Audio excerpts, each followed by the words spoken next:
Hey everybody, my name's Mark and I'm the Customer Engagement Manager at the Brickman, and I also love Lego and dragons. So when it came to choosing a model to build for Brickvention, dragons was the first thing that came to my mind. And so this is my model, which is the sad tale of Sir Warick the Overconfident. And you can see poor Sir Warick here at the front, who is clearly overconfident because all he's brought to this fight with an enormous dragon is one little sword and one little shield, and no one else.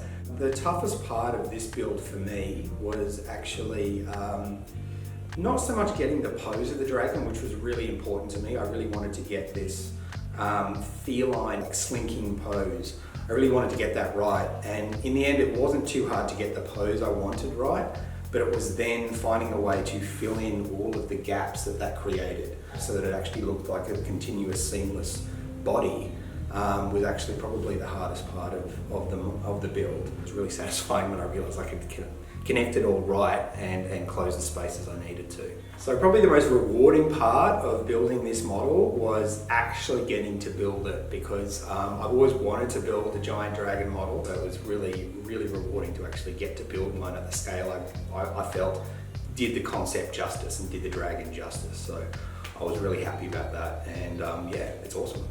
One of the things that I found with this model especially, and any model really which is really complicated, where you've got a lot of different angles and pieces all kind of meshing together, is to test things out first, is to prototype. And it's something I definitely did on this model. So these are a couple of the prototypes that I made for the dragon. So this is actually the dragon's head, as you can see. But then I turn it around and you can see a little bit of how it all works inside. So there's a lot of different angles and snot pieces, but it's a really valuable tool when you're building models. And I think it works really well for me, and hopefully it'll work for you at home. One of the things that I really wanted to try and get in this model from the get-go was lights inside the fire, so that it really gave you the impression of the fire bursting out of the dragon's mouth.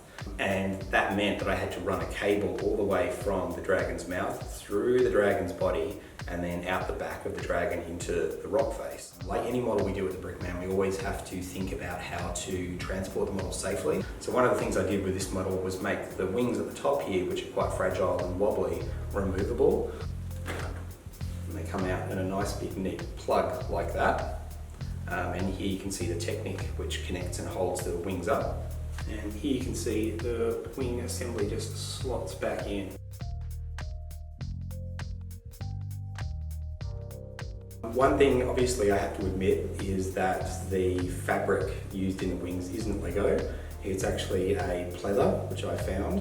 In putting these on, I have to give a major shout out to my awesome colleague Tracy, because she helped stitch them together and she did an awesome job, and they look amazing. So thank you very much, Tracy. It's so good.